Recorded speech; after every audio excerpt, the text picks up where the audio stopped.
दोस्तों, आज की वीडियो बहुत ज्यादा ज्ञानवर्धक और धन प्राप्ति का मूल मंत्र है। आज की इस वीडियो में हम बात करेंगे आखिर औरत का वह कौन सा अंग बेशर्म होकर दबाने या चूसने से अचानक अपार धन की प्राप्ति होती है। लोग औरत का कौन सा अंग दबा और चूम कर अमीर बन जाते हैं। जो भी मनुष्य औरत का यह अंग दबाता या चूसता है, उसके घर में सदा मां लक्ष्मी का वास रहता है और मां लक्ष्मी की कृपा सदैव बनी रहती है। तो दोस्तों, आज की इस वीडियो में हम बताएंगे औरत का वह कौन सा अंग जिसे हर पुरुष को दबाना या चूसना चाहिए। नमस्कार दोस्तों, आप सभी का स्वागत है आज की इस बेहद ही ज्ञानवर्धक जानकारी भरी वीडियो में। दोस्तों, आपको पता चल ही गया होगा कि आज की वीडियो में हम क्या सीखने जा रहे हैं। दोस्तों, चैनल को सब्सक्राइब करें और हर हर महादेव लिखना ना भूलें। साथ ही इस वीडियो को जो लायक और सब्सक्राइब करें, लक्ष्मी मां उसके घर पर सदा कृपा दृष्टि बनाए रखें। दोस्तों, एक बार की बात है, एक गांव में शिव नाम का व्यक्ति रहता था। वह अपनी पत्नी से बहुत ज्यादा परेशान था क्योंकि उसकी पत्नी बात बात पर हमेशा उसे ताना मारा करती थी।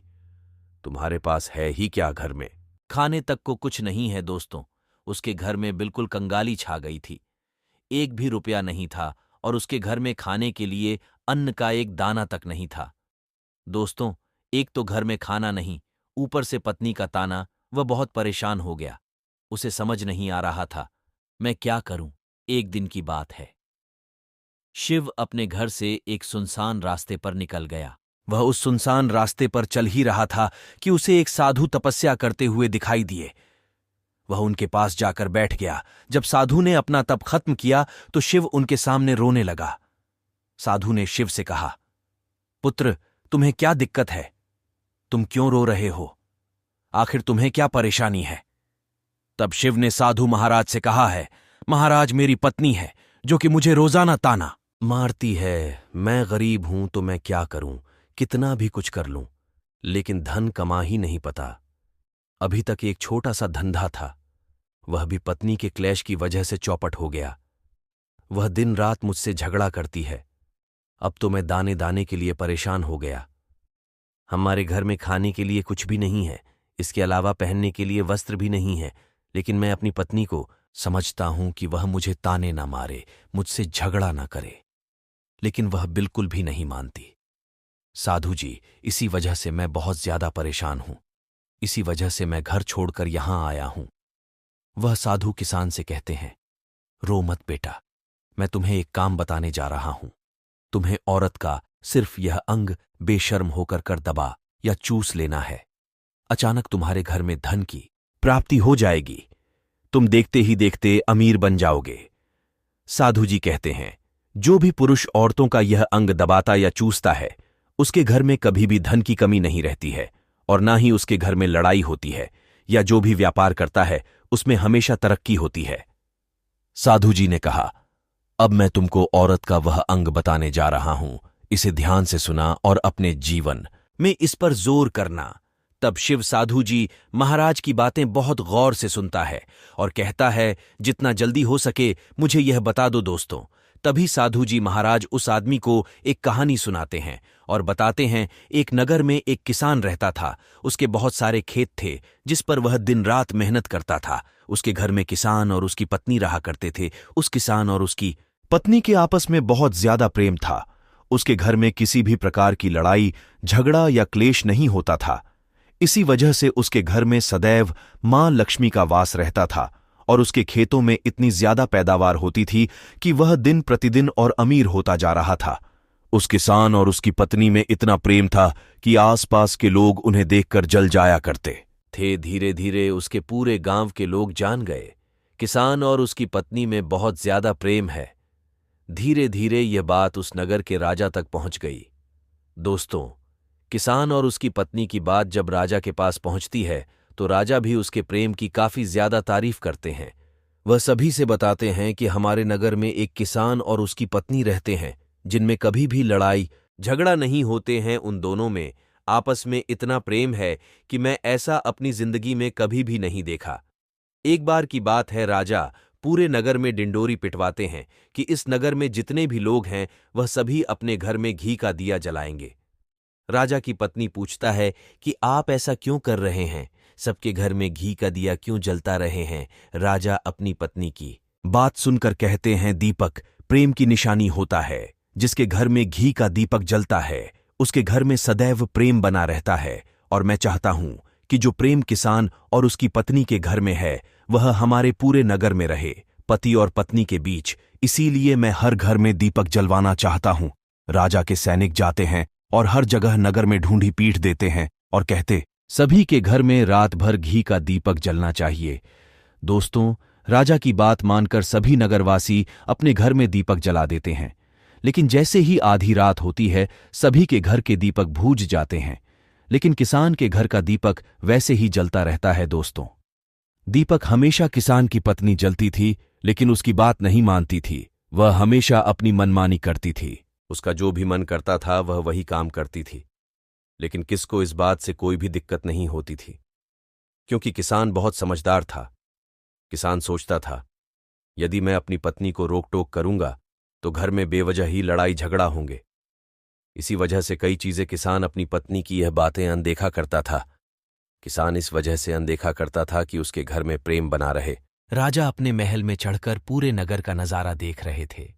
उन्होंने देखा कि सारे नगर में किसी के घर में दीपक नहीं चल रहा है, लेकिन किसान के घर में दीपक जल रहा है। तब राजा अपनी रानी से बोलता है कि देखो, किसान और उसकी पत्नी के घर में दीपक जगमगा रहा है, लेकिन पूरे नगर में कहीं भी दीपक नहीं चल रहा है। इसी से पता लगता है कि किसान और उसकी कितना प्रेम है। तब राजा की पत्नी राजा से बोलती है कि जो किसान और उसकी पत्नी में प्रेम है वह किसान की पत्नी की वजह से है, और इसी वजह से उसके घर में इतना ज्यादा प्रेम है। दोस्तों, जब राजा रानी की बात सुनता है तो कहता है, नहीं, तुम्हारा सोचना गलत है। जो प्रेम किसान के घर में है वह उसकी पत्नी की वजह से नहीं है, बल्कि वह किसान की वजह से है। रानी, यहां पर किसान बहुत ज्यादा समझदार है। आपका सोचना गलत है, और यही वजह है जो कि उनके घर में कभी भी लड़ाई झगड़ा नहीं होता है। दोस्तों, राजा कहता है किसान समझदार है, और रानी कहती है किसकी पत्नी समझदार है। दोस्तों, इसी तरह कुछ देर चलता रहा। राजा कह रहे थे किसान समझदार है, रानी कह रही थी किसान की पत्नी समझदार है। इसी बात को लेकर राजा और रानी के बीच काफी झगड़ा हो गया। इसके बाद रानी ने राजा की दाढ़ी उखाड़ ली और राजा ने रानी को उठाकर पटक दिया। इसके बाद राजा कहता है, हम लोगों को झगड़ा करने की जरूरत नहीं है, क्यों ना हम किसान और उसकी पत्नी की परीक्षा ले ले। सारा दूध का दूध और पानी का पानी हो जाएगा। लड़ाई करने के बाद इस बात पर राजा और रानी दोनों सहमत हो गए और दोनों की परीक्षा हो गए और दोनों की परीक्षा लेने के लिए तैयार हो जाते हैं। तब राजा अपने महल में जाता है और एक पुरुष सैनिक को बुलाता है और पुरुष सैनिक से बोलता है कि तुम किसान के पास जाओ और जो जो प्रश्न मैं तुमसे बोल रहा हूं वह तुम किसान को बोल देना। वह पुरुष सैनिक बोलता है, ठीक है महाराज। वह पुरुष सैनिक राजा की बात सुनकर किसान के पास जाता है। उस समय किसान की पत्नी खेतों में गई थी, लेकिन किसान की कुछ तबीयत ठीक नहीं थी, इस वजह से वह खेतों पर नहीं गया था। इस समय पुरुष सैनिक किसान के घर पहुंच जाता है और किसान से कहता है, मैं राजदरबार से आया हूं, राजा साहब ने मुझे भेजा है। दोस्तों, किसान कहता है, बताइए, मैं आपकी क्या सेवा कर सकता हूं? आप बैठ जाइए, मैं आपके लिए पानी लेकर आता हूं। तब वह सैनिक बोलता है कि नहीं, तुम कुछ भी मत लावो, मैं राजा का सैनिक हूं, बस आपके पास राजा का समाचार लेकर आया हूं। तब किसान कहता है, ठीक है सैनिक, आप मुझे बताओ, राजा साहब ने मेरे लिए क्या समाचार भेजा है? सैनिक कहता है, किसान, राजा साहब ने यह बोला है कि यदि तुम अपनी पत्नी को छोड़ देते हो तो राजा जी आपको बहुत सारे हीरे जवाहरात और साथ में तुम्हारे जमीन से 2 गुना ज्यादा जमीन राजा जी आपको गिफ्ट में देंगे। इसके अलावा राजमहल का आधा हिस्सा भी आपको दिया जाएगा। लेकिन जो किसान ने जवाब दिया वह सुनने लायक है। किसान ने कहा, राजा जी अपना पूरा राजमहल मुझे क्यों ना दे दे, लेकिन मैं अपनी पत्नी को नहीं छोड़ूंगा। जाओ और अपने राजा से कह दो किसान ने ऐसा कहा है। सैनिक जाता है और राजा को सारी बातें बताता है। इस समय रानी वहां पर सैनिक की बात सुन रही थी। सुनने के बाद रानी ने कहा, आपने किसान की तो परीक्षा ले ली, लेकिन किसान की पत्नी की परीक्षा नहीं ली है। इस तरह से हम कैसे पता कर सकते हैं कि कौन समझदार है? इसके बाद रानी ने कहा, अब मैं भी किसान की पत्नी की परीक्षा लेना चाहती हूं। जब दोनों की परीक्षा हो जाएगी तभी पता चलेगा कि कौन समझदार है। फिर रानी ने भी एक सैनिक बुलाया और कहा कि मेरी बात किसान की पत्नी को बोलना और याद रखना। ये बात तभी बताना जब किसान वहां पर ना हो। सैनिक ने पूछा कि रानी क्या बात बतानी है, वह तो बताओ तो। रानी ने सैनिक को सारी बात बता दी। सैनिक किसान के घर जाता है और उसके घर में आवाज लगता है तो उसके घर से किसान की पत्नी निकाल कर आती है और कहती है, बताओ क्या हुआ, क्यों ढिंडोरा पीट रहे हो। तो सैनिक ने कहा कि राजमहल से आया हूं, मुझे रानी ने भेजा है। किसान की पत्नी ने कहा, बताओ किस लिए आए हो। तब सैनिक ने कहा, रानी ने बोला है यदि तुम अपने पति किसान को मार देती हो तो आपको बहुत सारे हीरे जवाहरात रानी आपको देगी और साथ में राजमहल का आधा हिस्सा भी आपको मिलेगा। इसके अलावा जितनी भी आपकी जमीन है वह तो आपकी रहेगी ही, लेकिन उसकी 2 गुना अपनी जमीन भी रानी आपको देगी। ये बात सुनकर किसान की पत्नी तैयार हो जाती है। कहती है, ठीक है, यदि मुझे इतना कुछ रानी साहिबा देगी तो मुझे मंजूर है, मैं अपने पति को मार दूंगी। तब सैनिक पूछता है कि रानी को कैसे पता चलेगा कि आपने अपने पति को मार दिया है। तभी किसान की पत्नी बोलती है, मेरे घर में जो दीपक जल रहा है, जब मैं किसान को मार दूंगी तो उसे बुझा दूंगी, तभी आपको पता चल जाएगा कि मैं किसान को मार दिया है। अब सैनिक किसान की पत्नी की बात सुनकर राजमहल जाता है और रानी को सारी बात बताता है। किसान की पत्नी की बात सुनकर रानी बहुत अचंभित हो जाती है। राजा और रानी को स्त्री जात से नफरत होने लगती है। इस समय राजा अपने नगर के सभी लोगों को बुलाता है और कहता है कि मैं चाहता हूं कि मेरे और मेरी पत्नी की वजह से किसान की जान ना जाए। तुम लोग ऐसा करो, उस किसान के घर जाओ और सारी बातें बता दो और उस किसान को बचा लो, वरना किसान की पत्नी उसे मार देगी।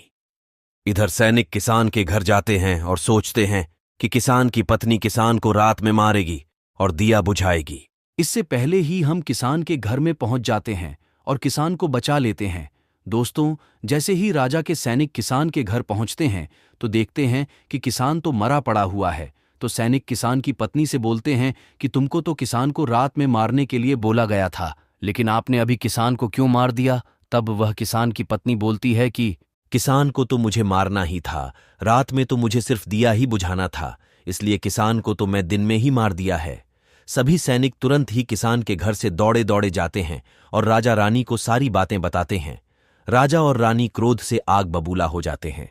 इसके बाद राजा और रानी किसान की पत्नी को बंदी बनाकर लाने के लिए अपने सैनिक से कहते। सैनिक जाते हैं, किसान की पत्नी को बंदी बनाकर ले आते हैं। राजा किसान की पत्नी से पूछता है, ऐसा तुमने क्यों किया? तुम लालची औरत हो, तुम्हें पैसों से प्यार है। तभी किसान की पत्नी ने जवाब दिया और बताया कि मुझे तो किसान को पहले ही मारना था। वह तो मैं कोई बहाना ढूंढ रही थी, क्योंकि किसान की आदत बहुत खराब थी। वह मेरे साथ बहुत खराब व्यवहार किया करता था। तो राजा ने कहा, ऐसा क्या करता था किसान? तो किसान की पत्नी ने जवाब दिया, वह मेरे नाक का ऊपरी हिस्से को अपनी उंगली से हमेशा दबाए करते थे। इसके अलावा किसान एक काम और मेरे साथ करता था। वह किसान मेरे कान का पिछला हिस्सा अक्सर अपनी जीभ से स्पर्श किया करता था।